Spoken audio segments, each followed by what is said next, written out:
Let's do an introduction first, and it's over to you guys. Name and your take on personalization. Okay, sounds good. Hi, I'm Hillary Settle, and I am the VP of Marketing at Brayola. Before I explain a little bit about who Brayola is, I see some women in the crowd. Can any of you raise your hand if you hate bra shopping? How many hands do I have? Everybody look around.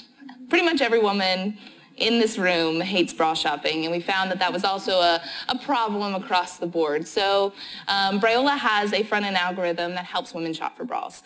In addition to that, we're a retailer, so we carry over 100 different brands. We have over 1,000 SKUs, a million SKUs of different sizes, everything from your 28A cup all the way to a 54N. So we carry a range of different sizes for women of all shapes and sizes.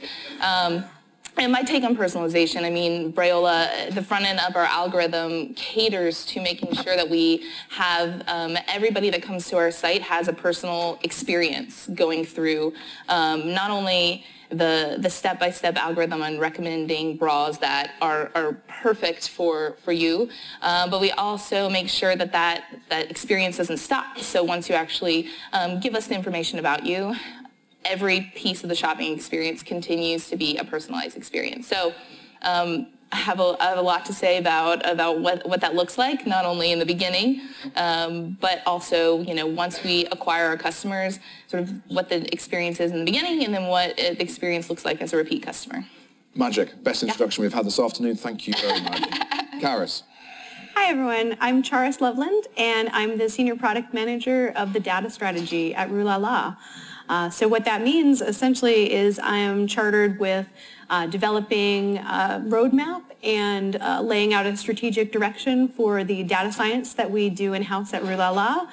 That includes a number of algorithms to help better personalize our content. Prior to that, I worked in machine learning at Microsoft.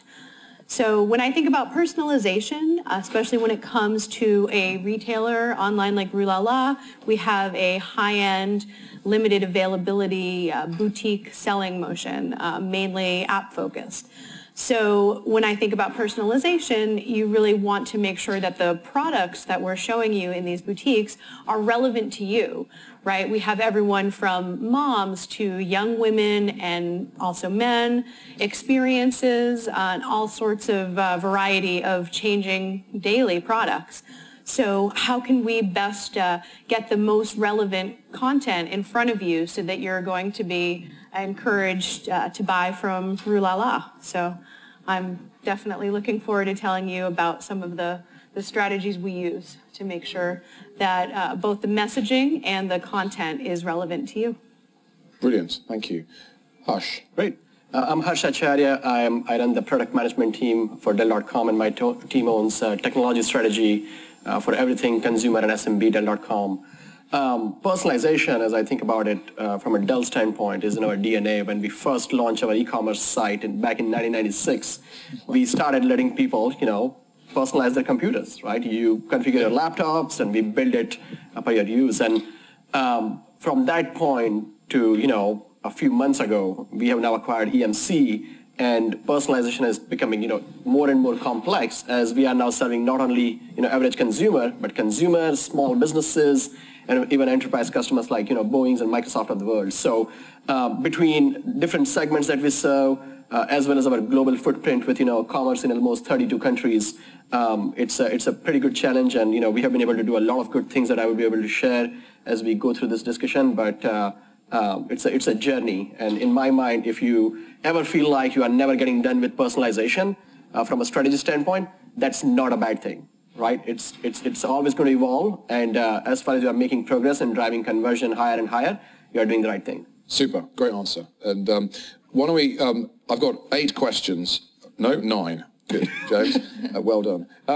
Before I start answering them, is there, I'm going to assume it's the same audience that sat in here half an hour ago before the drinks. Is there anything you want to pick up from the opening sessions that you want to ask the audience at this point? Or shall I just kick off into the question number 1? Is there anybody out there who wants to do anything, say anything? No?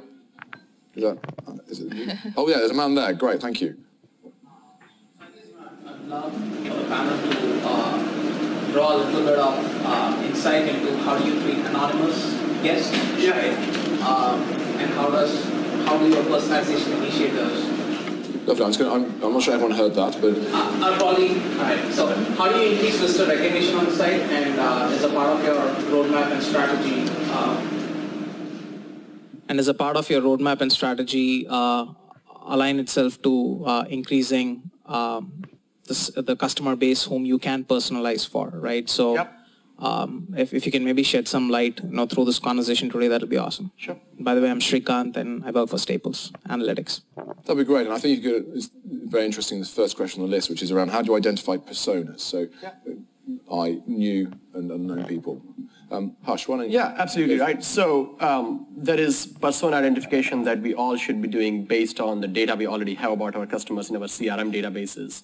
And you should also be doing it in a real-time basis as you get customers to your site.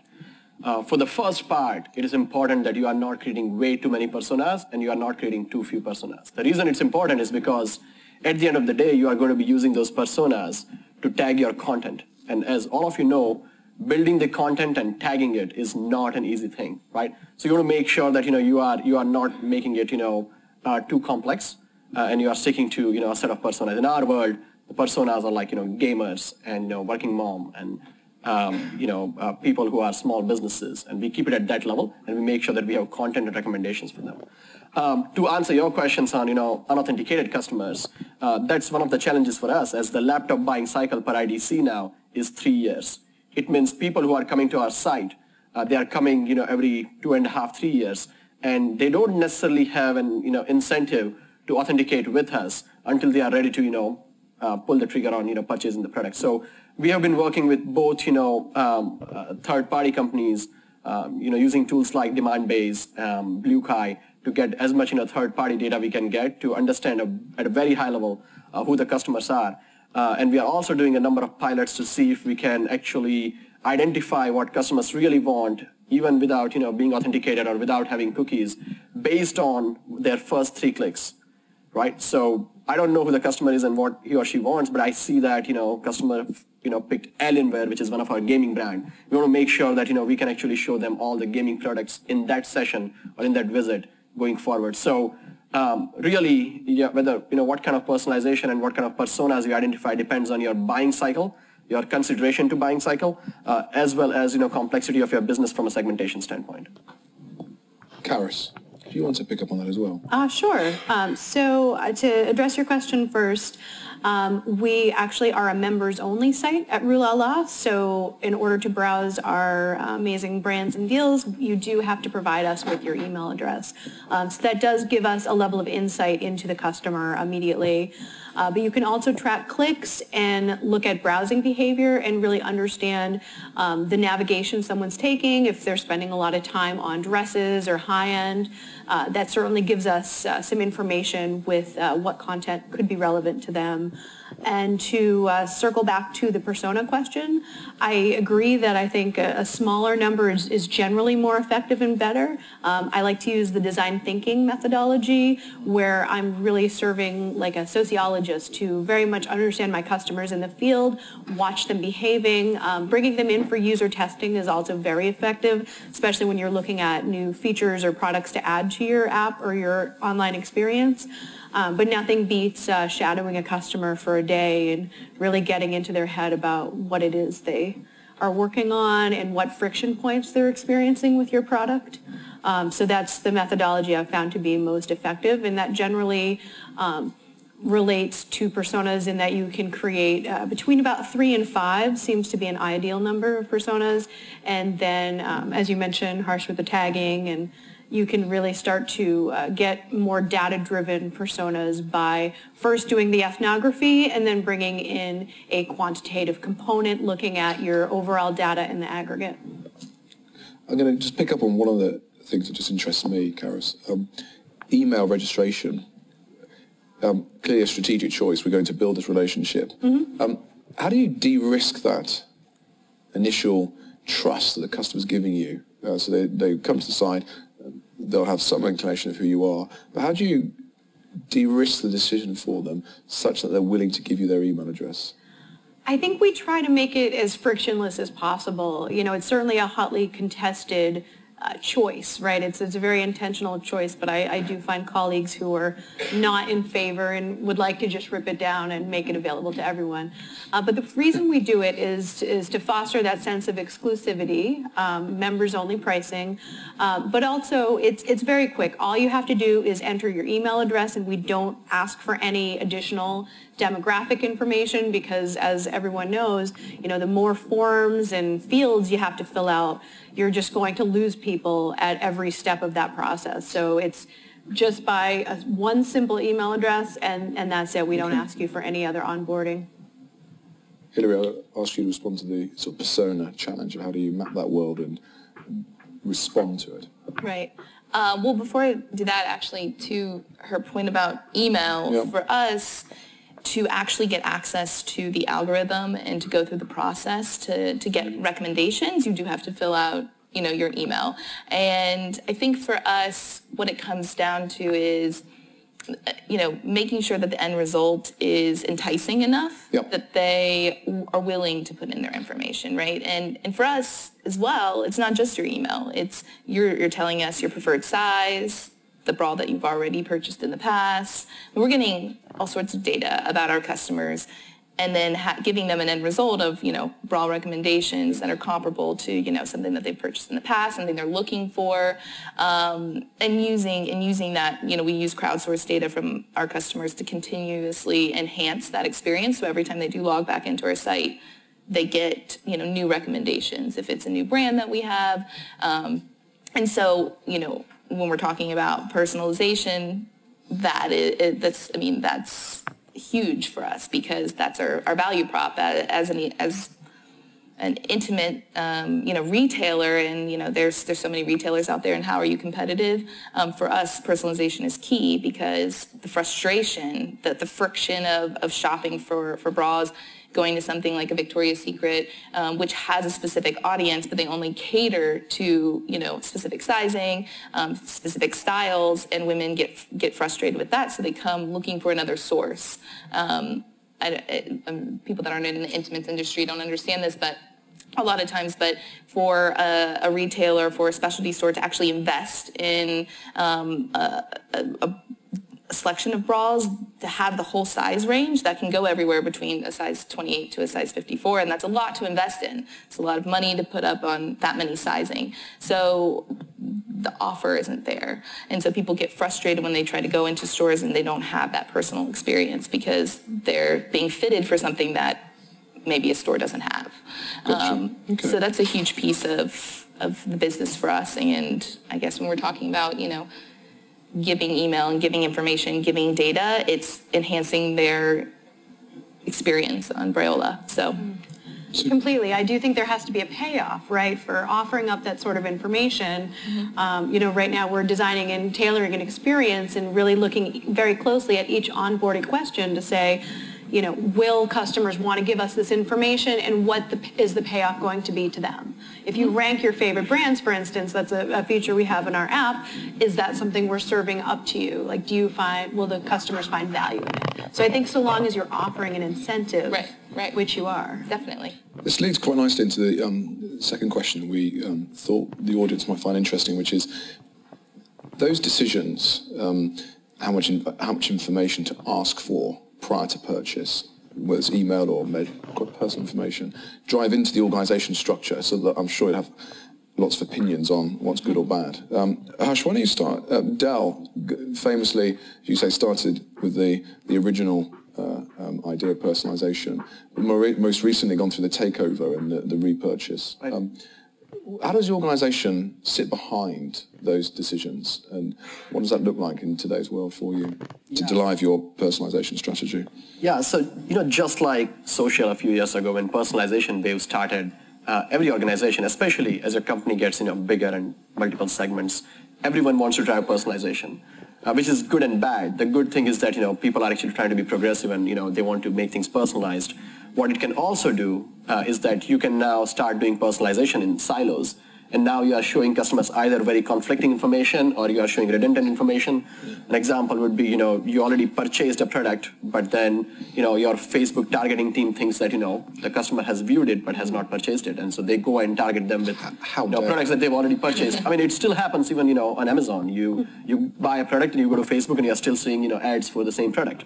So we took a step back a few years ago and we said, look, instead of trying to do personalization wherever we can from a recommendation standpoint or content standpoint, let's have our team build an end-to-end customer journey. Yep. And that customer journey can be a moonshot that we cannot get to in 5 years, but let's build the journey and then collect all the data that we have and see, using the data we have, using the third-party data and our own data, what we can do with this customer journey and how far we can go in year 1 and year 2. And then we put both product management and merchandising organization together and said, hey, this team is going to centrally build a personalization practice, a center of competency, which is going to define the campaigns, get the data, build the infrastructure, work with third party, and then do A/B testing and decide what to go live with. And then make it, build things from a technology standpoint and then hand it off to, business, and they can start running campaigns and rinse and repeat. The ultimate goal should be to, make each of your teams that own shopping and purchase and loyalty drive their own personalization strategy. But for now, we have made it a central function, and our personalization product team works with shopping, checkout, loyalty, SEO team, and make sure that everything that they're building is personalization enabled. So if we are building a new compare experience, we should be able to show recommendations. If we are building a new cart page, we need to make sure that we can send abandoned cart and saved cart emails. So that's our strategy right now. Thank you. Harsh, Hilary, I'm going to jump to you to respond to that organisation challenge, because your business, my understanding, has gone from relatively to Dell, slightly smaller. So gone from 10 million to 30 million in the last 12 to 18 months. So in your world, that organisation challenge, how does that manifest itself, or not? It might just be plain sailing and super easy. Isn't it? Exactly. Come on. I think, when we're talking about, we were kind of talking about this before on just the challenge in general. It's having so many different software solutions that are all saying, they do personalization, all this data, where we're getting the data from, what's priority per team, and how it's being prioritized. But just understanding our customers as a whole. I think all of it is challenging. To say that anybody has 100%, gotten it correct, I wouldn't say is. It is nobody else, not even Amazon. Our process has been incremental improvements as well, but that's a really innovative structure that you have organizationally, that the personalization team sits on top. I just wanted to add that I think that as you're developing personas, understanding the cyclical nature of your products is a key part of those personas, right? And in our case in retail, folks tend to buy winter jackets in the fall and, boots and, summer apparel like swimsuits in the spring. So understanding that entire cycle and when these type of purchases tend to happen can really help make the most of those retargeting ads that you see. Brilliant. So I'm going to, Karis, come back onto you to answer the question around analytics and metrics. So in this world of responding to the customer and delivering as best as possible personalized customer journeys, what are the key metrics that you demand that your organization listen to? Whether they respond to or not sounds like it's a different thing, but what are the key metrics that you want the organization to listen to? I'm very fortunate at Rue. We're a very data-driven organization. Everyone has Tableau dashboards and is very much looking at sales and click-through rate and conversion. So I would say that the metrics are very situational. So I'll give an example. Of course, conversion is kind of the be-all, end-all metric, right? But if you're looking at something like on our product detail page, we list recommendations of products you may also like. So for me, the leading KPI in this case would actually be click-through rate, because eventually, if we're getting the right relevant products in front of our customers, that's going to lead to a natural increase in conversion. So we recently ran a test, putting our natural language processing algorithm live on the site with a multivariate test. We had a control group and a test group to say, here's our algorithm, NLP serving up relevant products. This product looks like this. It does a text extraction to very much understand what products that we have on site that are similar, and you may also like and click through these products. And so we found that our click-through rate in that test has actually doubled over the control group. So when you don't have a lot of statistical significance to point to because perhaps you're running the test on a small group of people, or perhaps just hasn't been run long enough and you want an early indicator of whether the test is successful, you really have to think about the situation and might there be another metric above and beyond just flat revenue that's useful. And so in our case in retail, it's engagement quite often. Okay.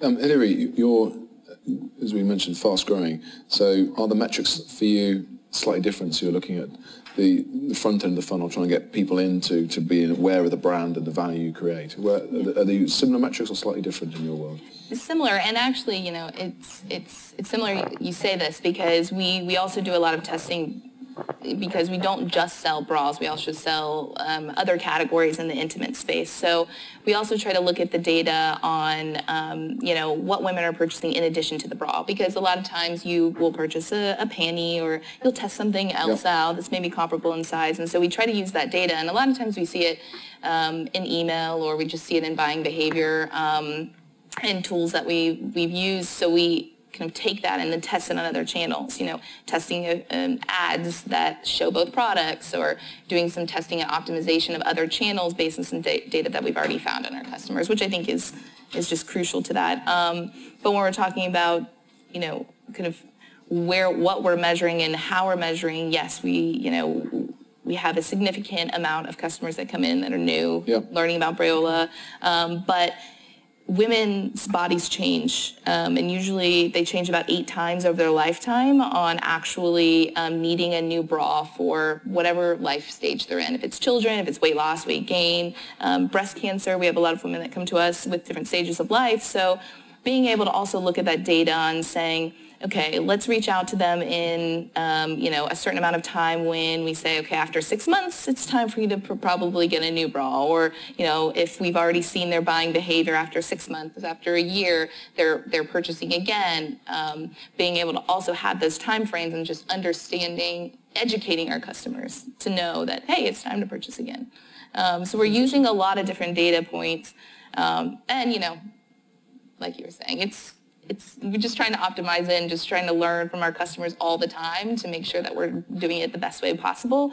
And everybody needs something different, but we try to streamline it as best as we can. Hush, we're going to finish with you, and then we're going to open up the floor to a audience challenge question, so you're warned.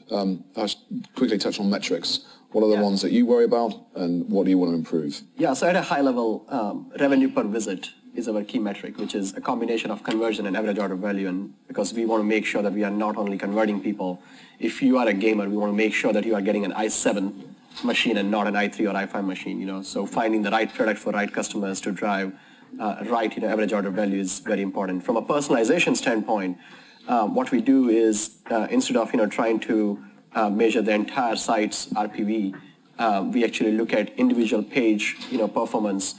If you are looking at personalizing the category page, we look at the category page conversion today, revenue per visit today, and we run tests and see what personalization is doing to that particular page and that particular point in the funnel, and whether the test we are doing is actually helping it drive higher and higher. Super. Right. That's very, very helpful. I have to say I'm slightly nervous about now because I suspect it might be difficult. Audience challenge question. In groups, I think, on your tables, and if you're on lines, side by side, or turn around and to your colleague next to you. A broad question, it will come back to the audience, which is up there, which is good. How are you tracking the effectiveness of personalization for your brand? Do you want to spend 3 minutes